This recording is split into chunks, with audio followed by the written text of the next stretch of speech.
निकिया जिदा वड़े साके, यानी जिंदगी भले छोटी रही हो लेकिन उनके काम बहुत बड़े थे। ये बात सिख धर्म के 10वें गुरु गुरु गोविंद सिंह जी के दोनों छोटे साहिबजादों, साहिबजादा बाबा जोरावर सिंह जी और साहिबजादा बाबा फतेह सिंह जी के बारे में कही जाती है।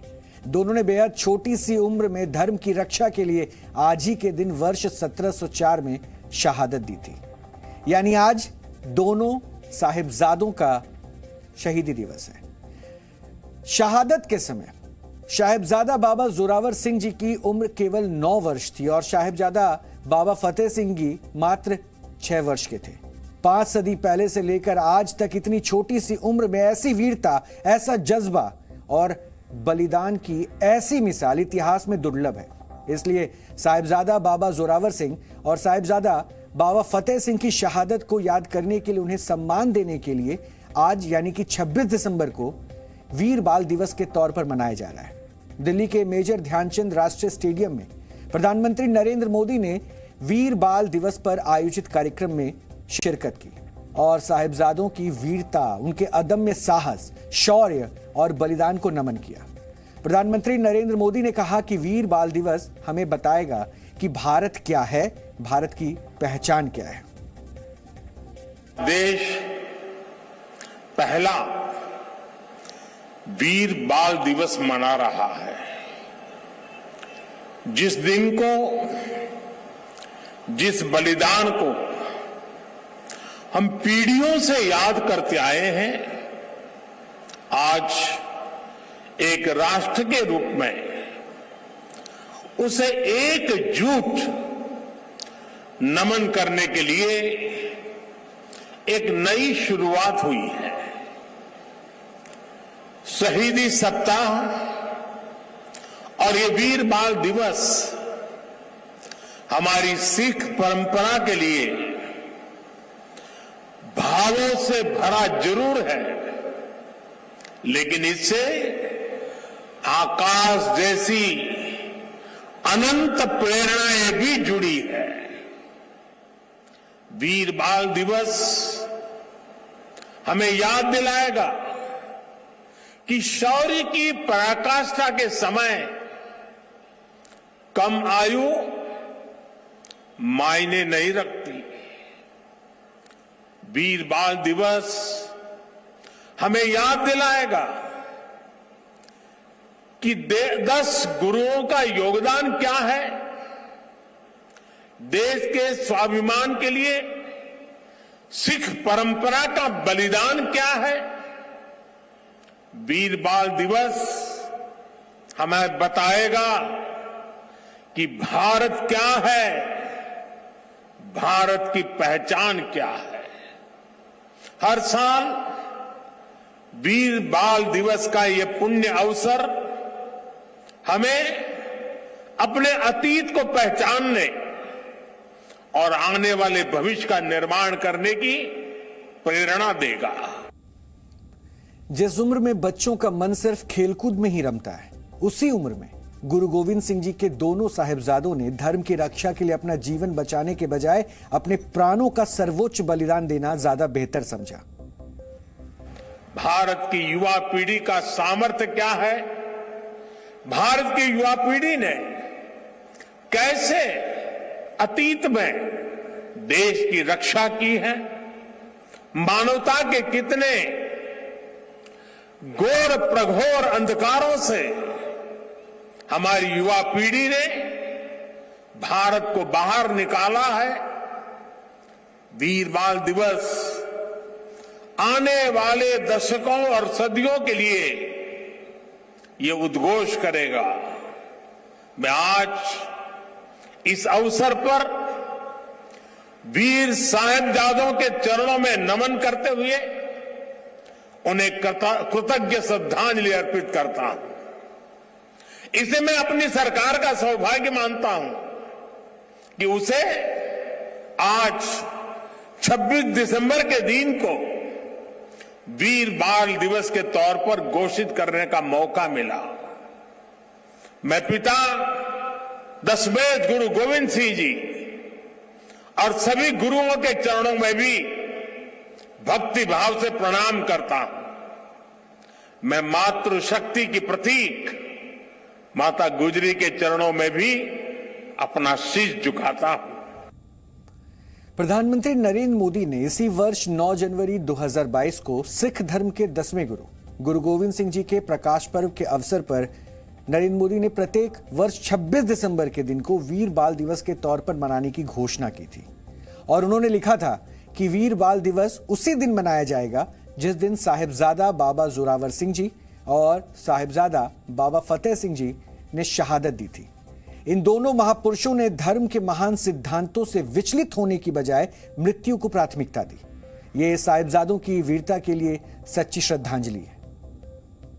चमकौर और सरहिंद के युद्ध में जो कुछ हुआ वो भूतो न भविष्यति था। यह अतीत हजारों वर्ष पुराना नहीं है कि समय के पहियों ने उसकी रेखाओं को धुंधला कर दिया। ये सब कुछ इसी देश की मिट्टी पर केवल 3 सदी पहले हुआ।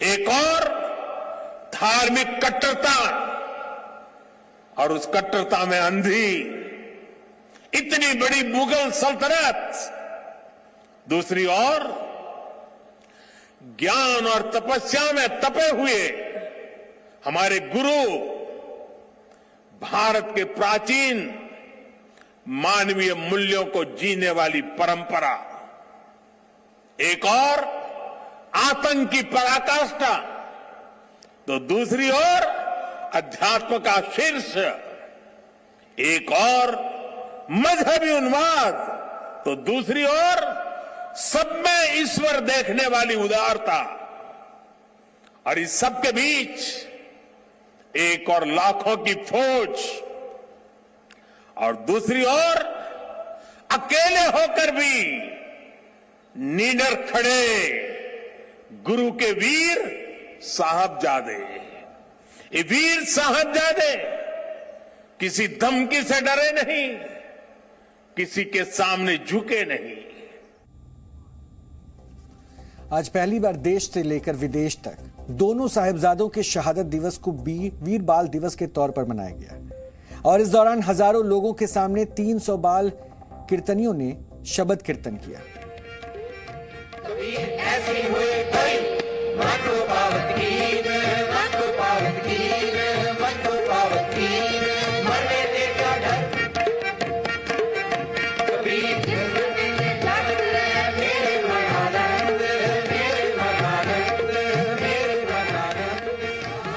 तो दूसरी तरफ करीब 3000 बच्चों ने मार्च पास्ट में भी हिस्सा लिया,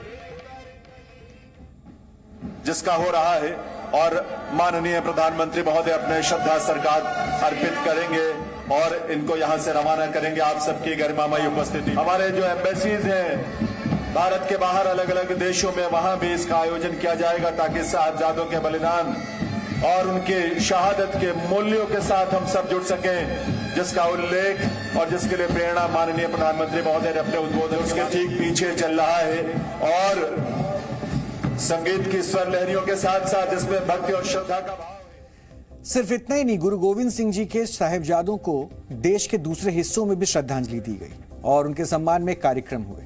उत्तर प्रदेश की राजधानी लखनऊ में मुख्यमंत्री योगी आदित्यनाथ वीर बाल दिवस के कार्यक्रम में शामिल हुए, तो उत्तराखंड के उधम सिंह नगर में मुख्यमंत्री पुष्कर सिंह धामी ने गुरुद्वारा नानक मत्ता में रखे हुए कार्यक्रम में हिस्सा लिया और साहिबजादों की शहादत को नमन किया।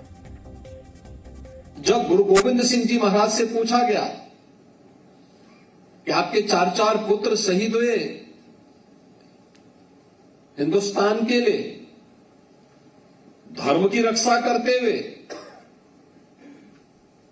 तो उस समय भी उनके मुंह से एक ही बात निकली थी कि 4 मुए तो क्या भय, जीवित कई हजार। यानी अपने परिवार के लिए नहीं, देश और समाज के लिए, धर्म के लिए जिनका पूरा जीवन समर्पित था, उनके स्मृति में आयोजित होने वाला कोई भी कार्यक्रम हम सबके लिए कृतज्ञता ज्ञापित करने का एक कार्य आयोजन होता है। गोविंद सिंह जी साहब और उनके समस्त परिवार का जीवन यहाँ हम सभी के लिए एक प्रेरणा स्रोत है। वहीं गुरु साहब के चारों साहबजादों का बलिदान आज भारत ही नहीं बल्कि पूरे विश्व के अंदर विश्व का एक अनोखा इतिहास का अध्याय है। उसको हम लोग अपने स्मरण में रखें। इस हेतु हमारे देश के यशस्वी प्रधानमंत्री मोदी जी ने गुरु गोविंद सिंह जी साहब के चारों साहबजादों की शहादत को वीर बाल दिवस के रूप में मनाने की घोषणा कर उनके प्रति अपनी सच्ची श्रद्धांजलि दी।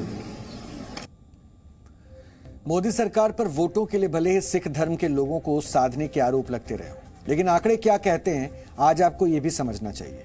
मोदी सरकार ने वर्ष 2020 में श्री दरबार साहिब यानी कि अमृतसर के स्वर्ण मंदिर को विदेश से दान मिलने का रास्ता साफ कर दिया था। मोदी सरकार ने फॉरेन कंट्रीब्यूशन रेगुलेशन एक्ट यानी कि विदेशी अंशदान अधिनियम के तहत श्री हरमिंदर साहिब को ऐसी अनुमति दी थी कि अब दुनिया भर से श्री दरबार साहिब को श्रद्धालु दान भेजते हैं। लंगर का नाम आते ही मन में पहली बात उठती है पवित्र जगह पर भोजन मिलना, जिसके लिए कोई पैसा नहीं चाहिए होता है, लेकिन उसके लिए जो सामान खरीदा जाता है उस पर वर्ष 2018 से पहले तक टैक्स लगता था, जिसे माफ करने की बात उठती रही और मोदी सरकार ने वर्ष 2018 में लंगर के सामान पर टैक्स समाप्त कर दिया। तीसरी बात, वर्ष 2019 में पीएम मोदी ने करतारपुर साहिब कॉरिडोर का उद्घाटन कर पाकिस्तान के करतारपुर साहिब जाने वाले श्रद्धालुओं का रास्ता सुलभ कर दिया। आपको याद होगा गुरु नानक देव के 550वें प्रकाश पर्व पर मोदी सरकार ने भव्य आयोजन किया था। इस अवसर पर सोने और चांदी के सिक्के भी जारी किए गए थे। 1984 सिख विरोधी दंगों के पीड़ितों को वर्ष 2018 में करीब 3 दशक बाद न्याय मिला। उस समय मोदी सरकार ने पीड़ितों के लिए मुआवजे का ऐलान किया था। मोदी सरकार ने अंग्रेजों की क्रूरता और भारतीय बलिदानियों की निशानी जलियांवाला बाग के नए सिरे से जीर्णोद्धार से लेकर वहां पर नए स्मारक का निर्माण कराया। वर्ष 2021 यानी पिछले साल ही वहां खास तरह की म्यूजियम गैलरी बनाई गई है, जहां पर साउंड एंड लाइट शो के जरिए जलियांवाला बाग की कहानी दिखाई जाती है और अब वहां पहले के मुकाबले कहीं ज्यादा लोग पहुंच रहे हैं। अफगानिस्तान में जब तालिबान संकट गहराया था, अफगानिस्तान में आतंकियों ने सिखों और गुरुद्वारों को निशाना बनाया, तो मोदी सरकार ने सिख धर्म से जुड़े लोगों से लेकर गुरु ग्रंथ साहिब को भी ससम्मान लाने का काम किया। वीर बाल दिवस की टाइमिंग हो या फिर किसी दूसरे आयोजन पर सवाल उठे हों, लेकिन गुरु गोविंद सिंह जी के दोनों छोटे साहिबजादों के शौर्य, उनके बलिदान, उनकी अदम्य वीरता पर किसी को शक नहीं है। लेकिन आज की पीढ़ी में बहुत कम लोग ऐसे वीर नायकों के बारे में जानकारी रखते हैं।